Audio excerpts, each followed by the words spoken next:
নমস্কার, আমার নাম শ্বেতা মুখার্জি। আমি পেশায় একজন কাউন্সেলিং সাইকোলজিস্ট। আমি আজকে কথা বলবো একটি খুব প্রচলিত টপিক নিয়ে, যেটি হচ্ছে আমরা কি করে ডিস্ট্রাকশন থেকে মুক্তি পাবো, অর্থাৎ how to overcome from distraction. Distraction আমাদের কখন হয় সেটা প্রথমে জানতে হবে।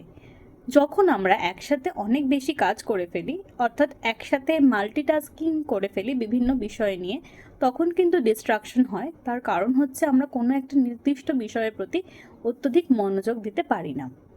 ডিস্ট্রাকশন কমানোর জন্য প্রথমেই আমাদের স্ক্রিন টাইমিংটা কমাতে হবে, অর্থাৎ পড়তে পড়তে বা কোনো কাজ করতে করতে কোনো রিলস দেখা বা কোনো নোটিফিকেশন চেক করা, এই অভ্যাসগুলো থেকে মুক্তি পেতে হবে।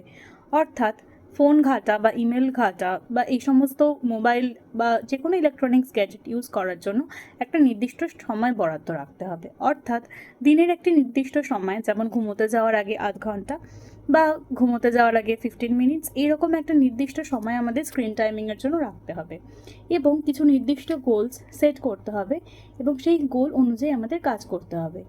পর্যাপ্ত বিরতি, যেমন 7-8 ঘন্টার বিশ্রাম কিন্তু খুব আবশ্যক এই ওভারকাম করতে, এই আমাদের সমস্ত নেসেসারি কাজগুলো এবং অ্যাক্টিভিটিগুলো বজায় রাখার জন্য। তাহলে আমরা ডিস্ট্রাকশনটাকে অনেকটাই কমাতে পারবো।